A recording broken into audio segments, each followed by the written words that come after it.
Oi gente, tudo bem? Aqui é o professor Daniel, professor de Geografia, e hoje nós vamos estudar uma temática muito importante para todos nós que moramos na cidade, ok? Vai ser do livro 3, do tema As Cidades Vistas por Dentro.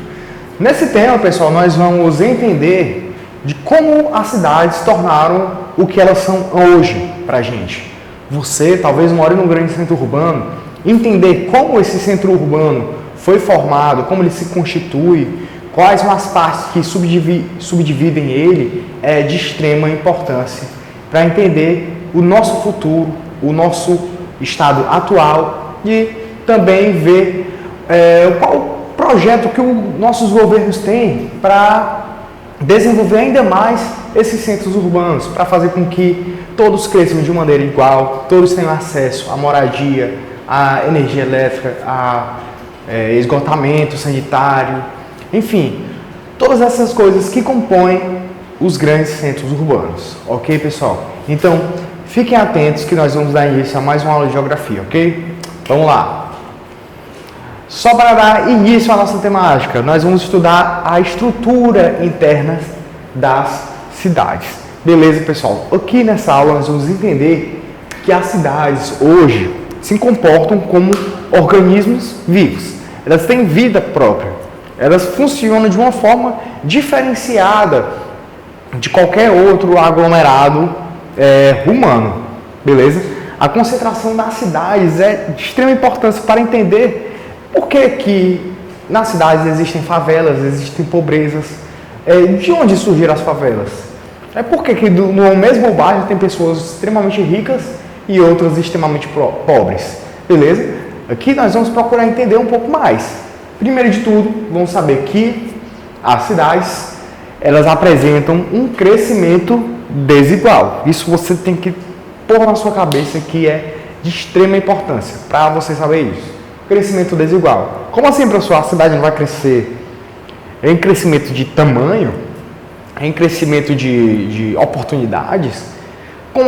E em que sentido é esse crescimento, professor? É um crescimento em relação à igualdade que existe entre os humanos que moram nessa cidade. Beleza, pessoal? Nem todas essas pessoas, esses humanos, vão ter as mesmas oportunidades. A cidade pode ser a maior cidade do mundo, porém, nem todos que vão habitar nela vão ter direito à moradia, como qualquer outra pessoa deveria ter. Transporte, saneamento básico, recolhimento do lixo, energia elétrica, essas coisas básicas que eu tenho certeza que você provavelmente deve ter na sua casa, falta para uma grande parte dos brasileiros. Assim, é difícil de imaginar, né? Que energia elétrica seja algo totalmente diferente, fora da realidade da vida de alguns brasileiros. Porque nós estamos tão dependentes dela que a gente nem chega a pensar que existem pessoas que não têm energia elétrica em casa, não têm saneamento básico em casa, não têm água tratada para alimentação, para o banho, as coisas mais básicas do dia a dia, tá certo? E isso vai acontecer nas grandes cidades. O crescimento desigual, ok? E hoje nós vamos ter que ter noção também que as cidades elas vão concentrar a maior parte da população mundial, beleza? O mundo hoje é um mundo onde a cultura urbana vai se apropriar das outras culturas. Ela vai dominar, ela vai se sobrepor sobre as outras culturas. Tudo que é feito no meio urbano vai ser algo que irá virar moda, tá certo, pessoal? Ou que não vira moda, mas quando chega no meio urbano se torna popular, tá certo? Por quê? Grande parte da população mundial hoje mora nas cidades. E em alguns casos, pessoal, chega até um percentual de 80% de um país ser completamente urbano. Daí você tira, pessoal, qual a importância da gente entender sobre as cidades? É justamente essa. Onde acontecem as coisas, onde são desenvolvidas as coisas, e ela vai ter uma importância tão grande que vai funcionar, como eu disse, como um organismo vivo, tem vida própria. Beleza, pessoal? E as cidades têm um crescimento desigual, a maior parte da população está nas cidades, Então ela vai apresentar desigualdades.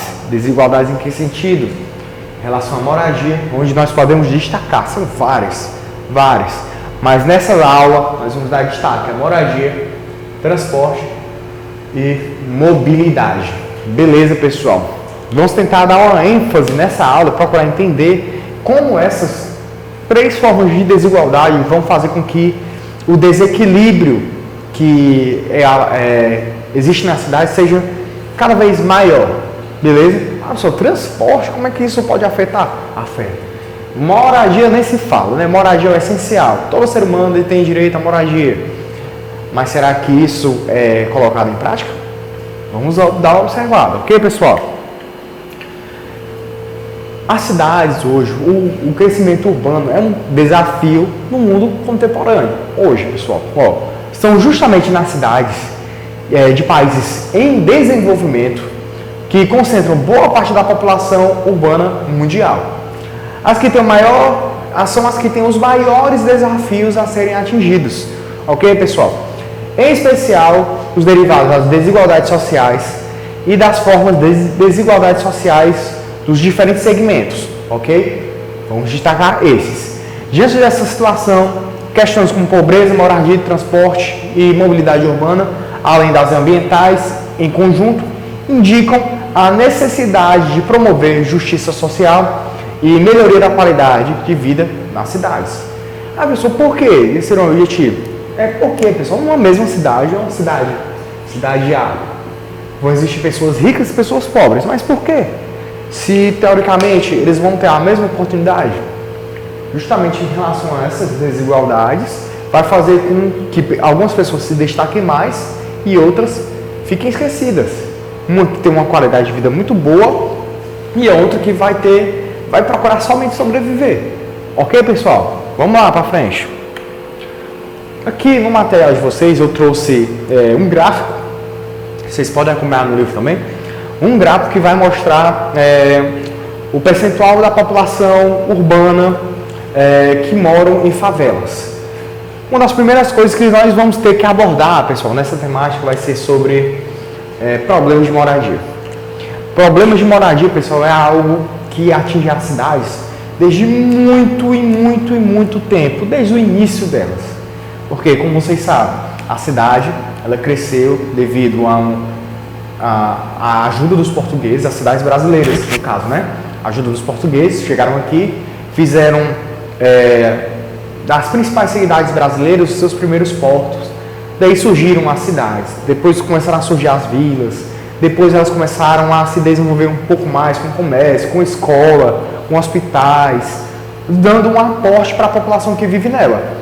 E claro, quem é que não quer morar próximo a uma escola, morar próximo ao hospital, morar próximo ao centro comercial da cidade? Facilita muito a vida das pessoas. Então, a maior parte da população quer isso. Só que, claro, nem todos vão conseguir. Isso você pode ter certeza absoluta. Nem todos vão conseguir ter este acesso facilitado. Beleza? Aqui. E vai ocorrer justamente isso, os problemas de moradia nas grandes cidades. Grandes cidades, pequenas cidades, médias cidades. Nas cidades vão acontecer isso. Ok, pessoal? Uma das coisas mais comuns de se ver nas cidades são os aglomerados subnormais. Professor, o que seria isso? Aglomerado subnormal? Pessoal, um aglomerado subnormal são justamente aquelas casas onde moram famílias. Uma casa pequena onde vai morar uma família de 5, 6, 8 pessoas. E os vizinhos praticamente de parede colada, não tem uma rua asfaltada, não tem água encanada, não tem energia elétrica. Simplesmente as pessoas vão se aglomerando em um determinado espaço, pela valorização desse espaço, devido à proximidade dos principais pontos dos centros urbanos. Essas pessoas vão se aglomerando, ok? Aqui, ó, moradias precárias, falta de água, esgoto, energia elétrica. Beleza, pessoal? Isso vai ser um agravante, vai ser um problema social gigantesco que vai acontecer nas cidades. Você, que talvez more em uma cidade, um grande centro urbano, você vai conseguir entender isso muito bem, ok? Olha só, por exemplo, São Paulo vai ser uma cidade que vai ser extremamente atrativa em relação a quê? empregos, em relação a uma boa oportunidade de renda, a ser próximo dos grandes centros comerciais, a ter um fluxo de pessoas muito grande, a ter diversas oportunidades para a pessoa viver melhor, próximo ao hospital, próximo à escola, ruas asfaltadas, transporte público. Isso vai atrair demais as pessoas. Mas será que todos vão conseguir morar próximo ao principal centro urbano da cidade de São Paulo? Claro que não. A cidade de São Paulo cresceu tanto, que ela ganhou status de megalópole. Ela começou a engolir as outras cidades da região metropolitana, porque a demanda por moradia de São Paulo é tão grande que ela, no seu espaço, não tem condições de abarcar todos, né, que queiram morar lá. A não ser que você pague o valor necessário, o valor pedido para isso. E, como vocês sabem, nem todos no Brasil vão ter uma renda necessária para isso.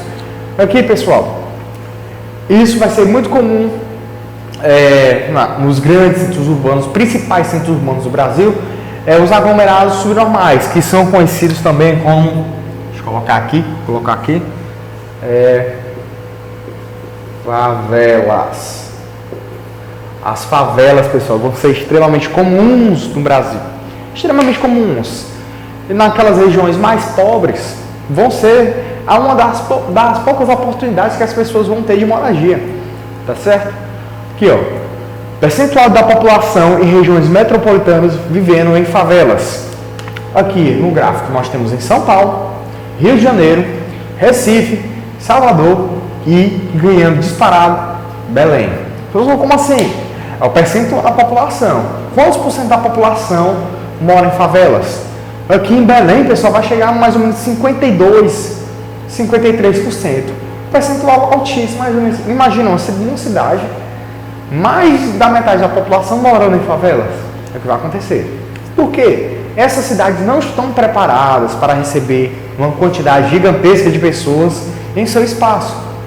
Por consequência, as pessoas mais pobres, as pessoas mais vulneráveis, vão sofrer com as moradias dos aglomerados subnormais, que são as favelas, beleza? Falta de água, de esgoto, de energia elétrica vai ser extremamente comum nesses aglomerados. Vão ser situações assim extremamente difíceis de lidar, ok, pessoal? Alguma coisa assim subhumana, possamos dizer assim. Aqui eu trouxe uma notícia, tá certo?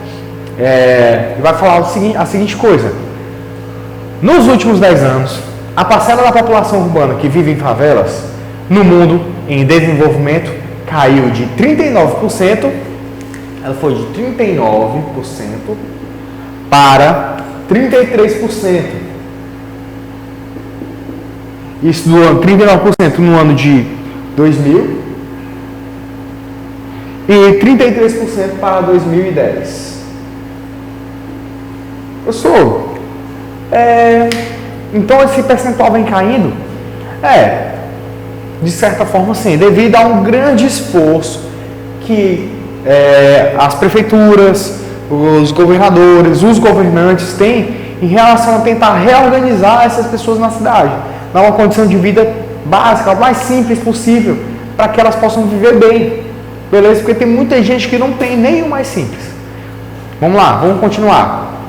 O fato é de que mais de 200 milhões de pessoas vivem em favelas. Elas começaram a ter acesso a uma qualidade de água melhor, sistemas sanitários, a moradias menos apinhadas, e demonstra que os governos centrais e municipais fizeram uma série de tentativas para melhorar a condição de vida nessas áreas, ampliando a forma e a perspectiva de milhões de pessoas para escapar da pobreza, de doenças e também do analfabetismo. Beleza, pessoal? Isso é um passo gigantesco para que a vida de muitas pessoas no Brasil e também no mundo, porque o problema da favela, desses aglomerados subnormais, não é só do Brasil. Aqui, os aglomerados subnormais são conhecidos como favelas. No mundo todo são conhecidos como favelas, os aglomerados subnormais brasileiros. Mas quer dizer que lá na França não tem? Tem. Na China não tem? Tem sim. Isso vai ser um problema, pessoal, dos países, mais especificamente dos países em desenvolvimento. Não quer dizer que em outros países não existe. Existe. Só que vai ser cada vez mais comum dos países em desenvolvimento. Beleza? Dados mostram que houve queda no percentual de pessoas vivendo em favelas nos países em desenvolvimento, em relação ao total da população. Beleza? No entanto, teve aumento dos números absolutos de todos os que vivem em moradias precárias. Aproximadamente 200 milhões de pessoas que vivem em favelas conheceram melhorias, o que atende o compromisso dos países que buscam atingir metas dos Objetivos de Desenvolvimento Milênio estabelecidos pela ONU. Uma delas é de melhoria de vida de pelo menos 100 milhões de pessoas que vivem em assentamentos precários até 2020. Mas o número dos que vivem em más condições ainda é muito alto. Quase 1 bilhão de pessoas, ou seja, 1/7 da população. Tá vendo, pessoal? Apesar de todos os esforços, apesar de todas essas discussões sobre essa temática, ainda assim o número de pessoas que vivem em aglomerados subnormais é extremamente alto no mundo todo. No mundo todo somam mais de 1 bilhão de pessoas, é muita gente. Imagina a população da Índia. Relativamente, a Índia deve ter 1 bilhão e 200 milhões de pessoas. Vamos colocar 1 bilhão de pessoas na Índia, tá muita gente morando em aglomerados subnormais. Isso é difícil, é complicado. Mas, professor, por que eles estão morando lá, não estão de boa? Mas isso pode trazer problemas de saúde, pode trazer problema para o desenvolvimento do país, porque essas pessoas com condições precárias, elas vão procurar viver no mínimo possível, ter um alimento. A pessoa que não tem onde morar, ela vai ter que se preocupar com, em primeiro, onde morar, para depois procurar alimento, para depois procurar estudo, tá certo? Então, você resolvendo um problema, você consegue amenizar vários outros. Ok, pessoal? Esse tipo de organização vai ser excelente para os países em desenvolvimento. Só que, como eu coloquei aqui, é difícil de alcançar, é muito difícil. No mundo todo, quase 1 bilhão de pessoas, ou seja, 1/7 da população, vivem em favelas ou aglomerados subnormais, pessoal. Agora eu vou mostrar aqui para vocês, aqui um problema do Brasil, um problema exclusivamente brasileiro. Qual é? As favelas do Brasil. O Brasil também integra a lista.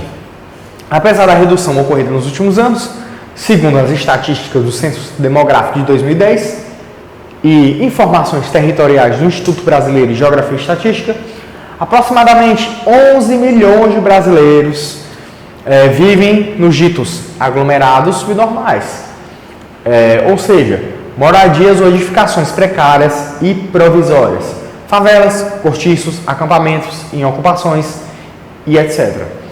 Quase 1/3 desse total na região sudeste, em especial nas grandes cidades do país. Beleza, pessoal? Tá aqui, vamos lá. Problema dos aglomerados subnormais. 1/3 dos brasileiros que moram no Sudeste vivem em favelas. Beleza? Professor, por que aqui no Sudeste? Por que o senhor deu um destaque aqui no Sudeste? Porque, pessoal, é uma região que passou a atrair muita gente, principalmente no século XX. No século XX, pessoal, o Sudeste foi uma região atrativa para diversos brasileiros. Por quê? Oferecia empregos, uma qualidade de vida melhor, oferecer oportunidades de estudo, oportunidade de trabalho, oportunidade de renda. Beleza? Isso vai começar a atrair os brasileiros, porque isso não é realidade nas outras cidades brasileiras. Ok? E o Sudeste, a galera do Sudeste oferecendo isso, vai atrair pessoas, pode ter certeza. Só que, como eu falei no começo da aula, será que todas essas pessoas vão ter as mesmas oportunidades dentro de uma mesma cidade? Claro que não.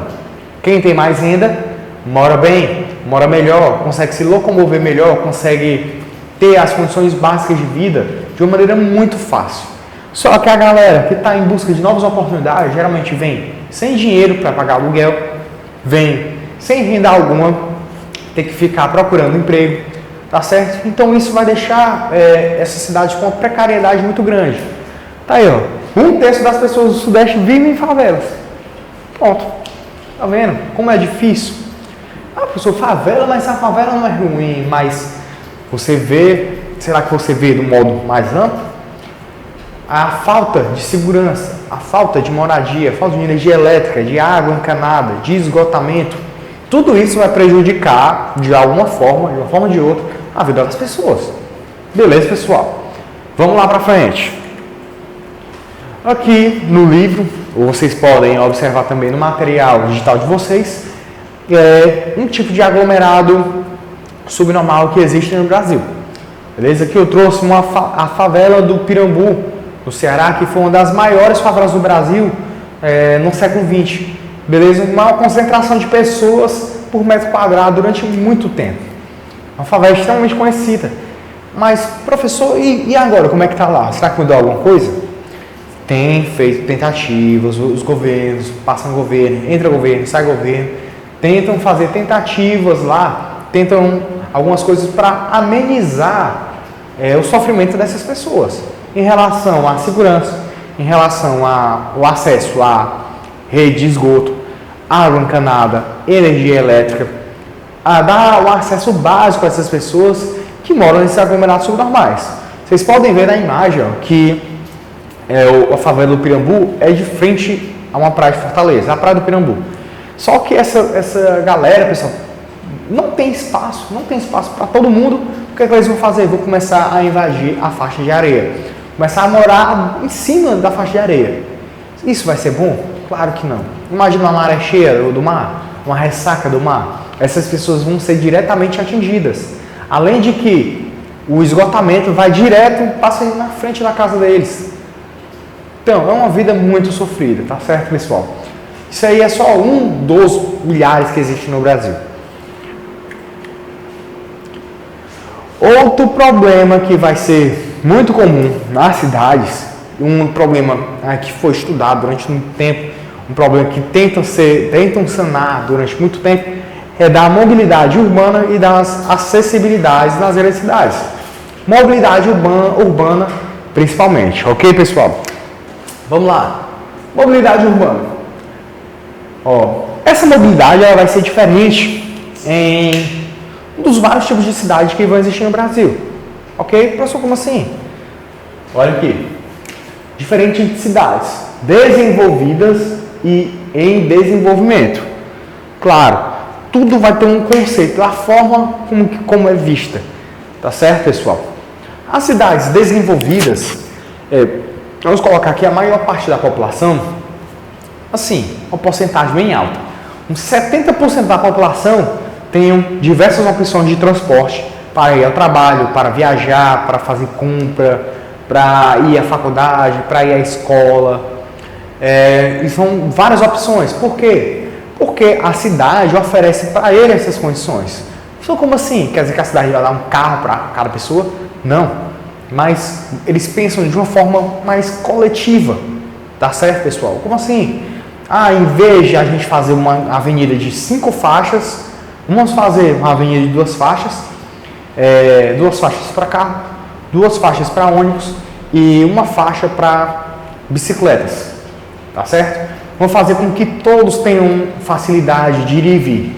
Por quê, pessoal? Pensa bem.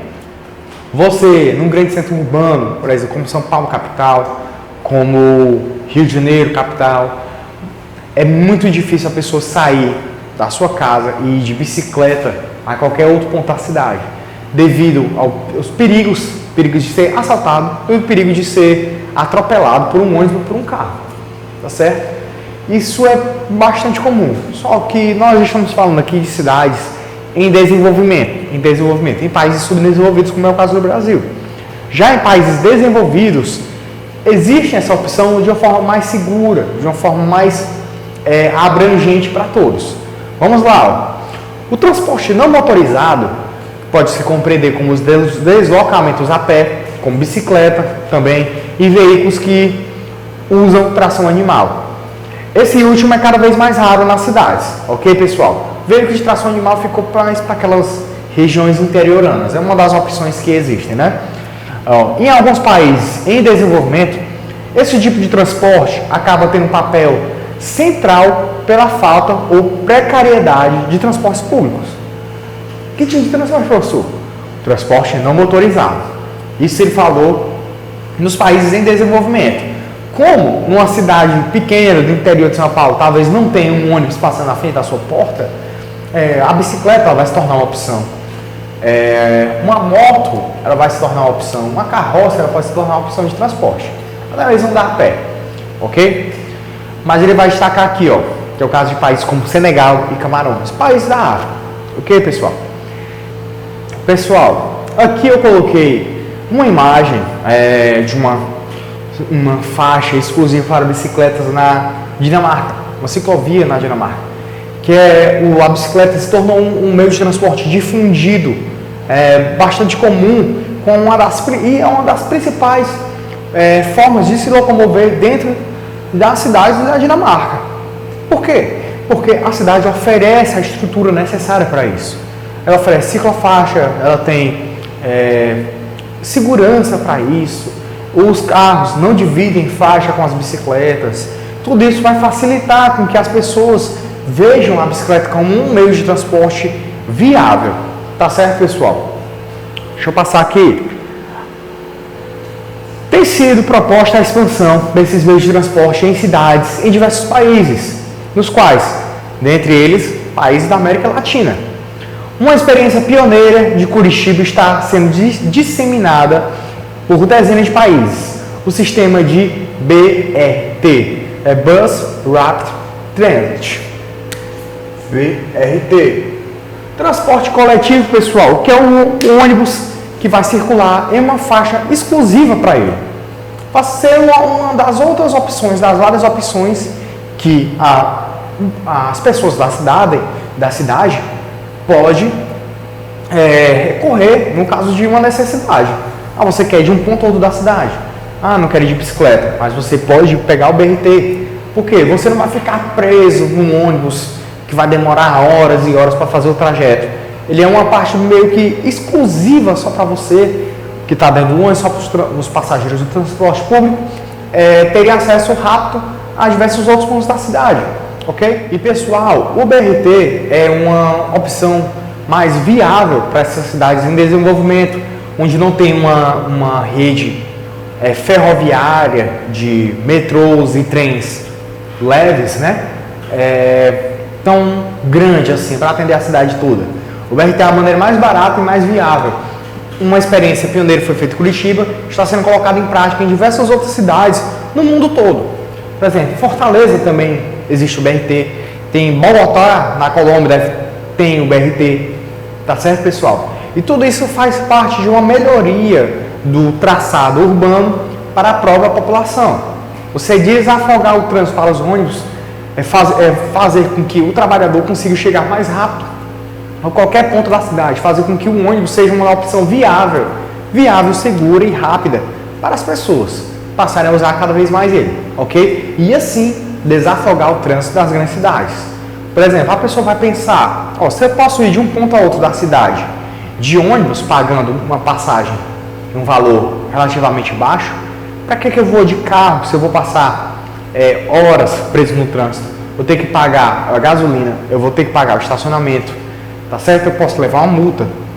Então, essa forma de se locomover na cidade através dos ônibus ou também das bicicletas é uma opção viável, está sendo cada vez mais difundida nessas grandes cidades. Ok, pessoal?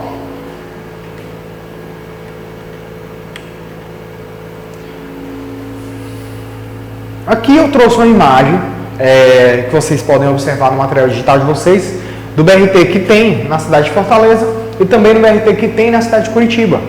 Os dois funcionam de maneira eficiente. São estações, grandes estações que têm segurança, que são climatizadas, que fazem você ter um acesso rápido e seguro dentro do ônibus sem problema nenhum, tá certo? Ela tem proteção contra a chuva, contra o sol, ela tem um certo é climatizado por dentro. Os ônibus também são climatizados a fim de atrair mais pessoas a andarem, usarem o ônibus como um transporte viável, não é? Então isso está sendo cada vez mais comum nas grandes cidades. E agora, pessoal, nós vamos falar assim um problema que acomete os países subdesenvolvidos. Mas, professor, o senhor falou aqui que eu dei um exemplo de Fortaleza e Curitiba, faz parte do Brasil. Não é um país subdesenvolvido? Sim. Só que isso são experiências que estão dando certo para que a população tenha mais opções de deslocamento, ok? Só que, como esse problema acontece em muitas outras cidades em relação ao transporte, acabam que, optando por meios individuais de locomoção. Como assim, meios individuais? Como carro, como uma moto, tá certo? Meios motorizados, baratos, que fazem você se deslocar rapidamente a um baixo custo. Só que imagina aí, pessoal, uma cidade que tenha 5 milhões de pessoas, com muita gente usando moto, o trânsito vai ficar caótico. Muita gente usando carro, o trânsito fica caótico. Beleza? Isso é um problema comum nos grandes centros urbanos. Só imagina, se não existisse um metrô eficiente, se não tivesse o BRT, e as pessoas só tivessem a opção, ou vai no seu carro, ou vai na sua moto, ou você vai de ônibus. Que isso foi algo que veio acontecer no Brasil há umas décadas atrás, tá certo? Imagina se tivesse só isso, uma quantidade de pessoas que chegariam atrasadas no trabalho, quantidade de tempo que seria perdido no trânsito. Talvez esse problema ainda seja comum em alguns outros centros urbanos, mas os governantes tentam acabar com isso, tentam amenizar esse problema, colocando faixa exclusiva para ônibus, colocando ciclofaixas, ciclovias, para que a população veja esses outros meios de transporte que ocupam menos espaço, que poluem menos, que são mais baratos, que vejam que eles sejam viáveis, opções viáveis para você usar no seu dia a dia.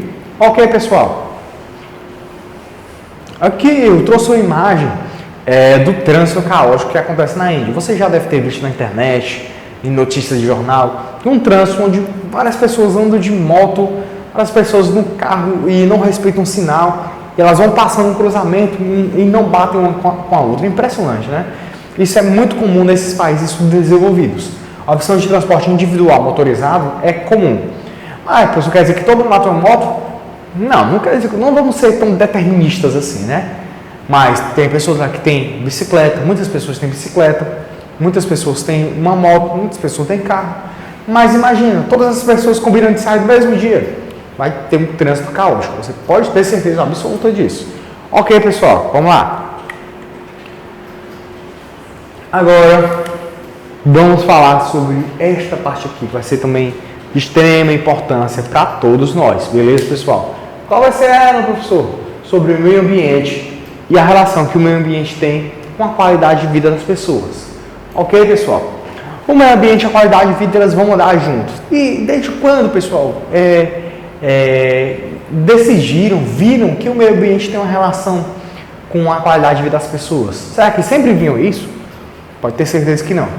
Se sempre tivesse visto isso, nós não estaríamos enfrentando esses problemas climáticos, problemas ambientais que enfrentamos hoje. Tá certo, pessoal? De uma maneira muito mais forte, uma maneira muito mais ferrenha em cima da gente. Isso começou a ser discutido pouco mais da metade do século XX e viram que os problemas do tratamento do lixo, problemas da poluição atmosférica, poluição dos rios, corte de árvores poderia afetar a nossa vida. Por quê? O planeta, pessoal, ele passou a se tornar um local pequeno para todos nós, tá certo? Uma coisa que pode ser feita nos Estados Unidos pode afetar a gente aqui no Brasil, pode afetar a população lá do Japão. Então, nós todos moramos no mesmo planeta e nós todos vamos arcar com as consequências do desequilíbrio ambiental, tá certo? E desde quando o professor começou a se pensar nisso? No ano de 1972, tiveram conferências para tentar discutir sobre o meio ambiente, só que somente no ano de 1992, na Rio 92, a conferência conhecida como Rio 92, que as principais autoridades do mundo começaram a discutir e estabelecer metas a serem atingidas para amenizar o impacto do ser humano no meio ambiente. Tá certo, pessoal? Sobretudo aqueles mais pobres, que são os que mais vão sofrer com esses impactos. Ah, a galera fala assim, não, imagine, todos estão no mesmo barco. Não, nem todos estão no mesmo barco. Tem gente que está na primeira classe, tem gente que está lá embaixo, tem gente que está entre a primeira classe e a classe mais baixa. Nem todos estão no mesmo barco, com as mesmas condições. Ok, pessoal? Vamos lá. As questões ambientais ganham destaque a partir da década de 70, com a realização da Conferência de Estocolmo, na Suécia. Da primeira conferência sobre o tema, em 1972, o divisor de águas foi a Rio 92, que confirmou o conceito de desenvolvimento sustentável e estabeleceu uma série de princípios e diretrizes sobre biodiversidade, mudanças climáticas, cuidados com a água, disposição dos resíduos e efeitos do consumo predatório. Novas conferências e fóruns setoriais vêm se dando desde daquela época para dispor de metas e práticas sobre questões ambientais. Tá certo? Isso aqui foi o divisor de águas sobre a discussão sobre questões ambientais no mundo todo. Beleza?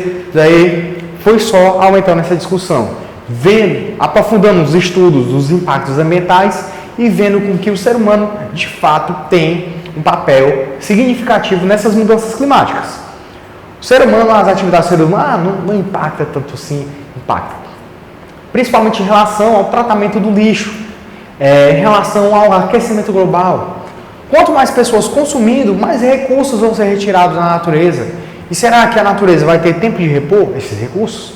É uma questão que era tratada lá. Pessoal, a natureza consegue. Será? A demanda por recursos naturais aumenta a cada ano. Aumenta a cada ano. Combustíveis fósseis aumentava a cada ano. E o combustível fóssil, pessoal, é um combustível que é finito. Ou seja, ele tem um tempo pré-estipulado ali para até o findar esses recursos. Até acabar esses recursos. Entendeu? Então, será que nós vamos continuar dependentes desses combustíveis fósseis? Qual seria uma alternativa para mudar isso? A galera está cada vez mais comprando carros, motores a combustão. Será que isso vai ter um impacto no meio ambiente? Quanto mais pessoas com automóveis motorizados, com combustíveis fósseis, estiverem utilizando esses automóveis, será que não vai ter um impacto no meio ambiente? Com certeza vai. Estudos comprovam isso, pessoal. Os níveis de CO2 altíssimos na atmosfera, a camada de ozônio cada vez mais quebrada, um buraco cada vez maior, fazendo com que os raios solares, os raios ultravioleta, que dão câncer, que aumentam a temperatura do planeta, nos atinjam de uma maneira mais facilitada. Então, pessoal, quem é que vai sofrer com isso? Os mais pobres. Então, a qualidade de vida está ligada diretamente à conservação do meio ambiente. Vamos dar uma olhada. Neste quadro, as cidades têm papel central diante da constatação de que elas encontravam e ainda concentram agravos ambientais que afetam especialmente as populações mais pobres e vulneráveis. Ao serem instaladas, as cidades integram um sítio urbano com características peculiares. Os sítios urbanos se referem às configurações naturais do local em que as cidades se instalam e de que, de alguma forma, condicionam o seu crescimento.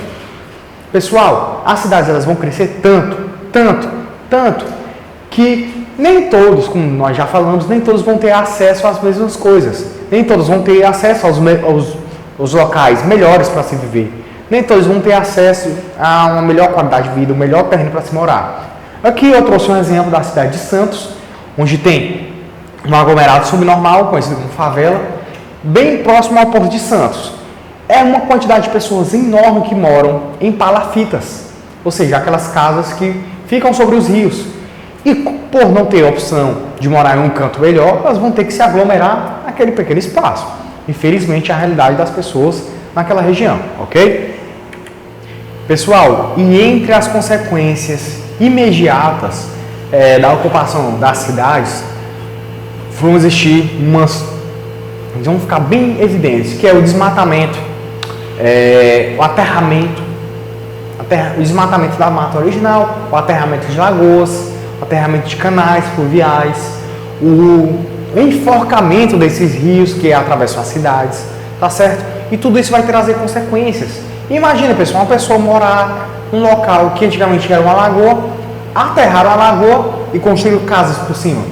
Pode ter certeza, toda vida que chover, aquele local vai ficar inundado. Beleza? Pode ter certeza mais do que absoluto. As pessoas não têm local para morar em áreas planas, boas, assim, mais visíveis, mais visadas. Vão morar onde? Vão morar em morros. Quanto mais pessoas morarem próximo aos morros e desmatarem esses morros, vai tornando o solo cada vez mais propício a desmoronamentos, tá certo? Porque esse solo vai ficar cada vez mais exposto às intempéries. Ok, pessoal? Quanto mais exposto, esse solo vai ficar cada vez mais frágil. Então, a galera que mora nas encostas de morros tem grande risco de perder tudo o que construiu numa grande chuva, numa grande enxurrada. É um risco muito grande. E quem vai morar? Quem geralmente vai morar próximo a essas encostas? A população mais pobre. Infelizmente, a população mais pobre vai sofrer mais as consequências desses problemas ambientais que atingem as grandes cidades. Ok, pessoal? Então, vamos lá. A retirada da vegetação cria instabilidade e soterramentos. E também no Brasil, ele é conhecido como expressão de área de risco, que para se referir a essas áreas, acabam sendo habitadas pelos mais pobres, que não têm tantas opções assim de moradia. E aqui eu trouxe uma imagem para que vocês possam observar mais claramente sobre isso, sobre essas áreas de risco. Olha aí, uma encosta praticamente fez com que o barranco descesse e levasse todas as casas que estavam na frente ou estavam sendo construídas ali. Então, uma área de risco muito alta. Ok, pessoal? Agora, pessoal, nem tudo é terrível dentro das grandes cidades. Nem tudo é tão ruim assim. Existem leis que tentam amenizar o sofrimento. Existem metas que os governantes têm que cumprir para tentar amenizar o sofrimento das pessoas mais pobres nas grandes cidades. Ok? Vamos lá. Algumas soluções urbanas. Nós podemos destacar estas 6 aqui. Ó. Primeiro de tudo, trazer o básico para a população mais pobre. Básico, água e saneamento. Com água e saneamento você pode acabar com diversas doenças comuns, tá certo? Até mesmo a diarreia, tem gente que morre de diarreia no Brasil, pessoal, isso é uma vergonha para o Brasil. Isso é problema de quê? De água e saneamento. Vamos lá. O programa de água para as cidades, na ONU, com a participação das populações de bancos de populações de microcrédito, vem atuando na expansão do saneamento básico, incluindo construção de banheiros para famílias mais pobres nas cidades de Burkina Faso, Quênia, Nigéria, Senegal, Tanzânia, Índia, Nepal e outros países. Um banheiro, pessoal. Banheiro. Estão vendo as dificuldades dessas pessoas que moram em aglomerados subnormais? Nenhum básico elas têm. E fazendo isso com que isso aconteça, muda demais a vida dessas pessoas.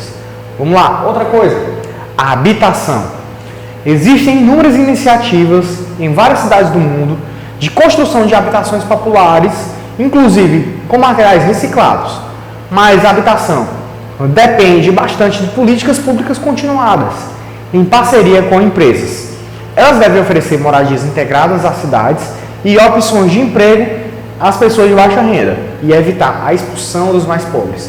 A moradia, pessoal, e água e saneamento são opções básicas que pouca gente tem. Quando tem, elas ficam se aglomerando, conhecidos como aglomerados subnormais.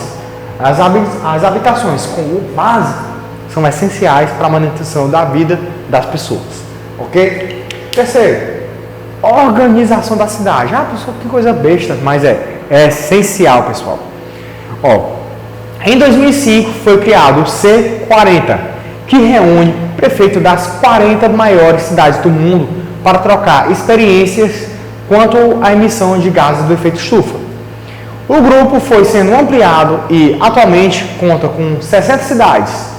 As ações envolvem mediações de emissões, restrição de uso de carros, elevação da eficiência energética, expansão de fontes alternativas, especialmente a solar, e investimento em transporte coletivo. O maior número do projeto C40 envolve o BRT, que é o mais barato e o mais rápido para que a instalação de um metrô. Beleza, pessoal?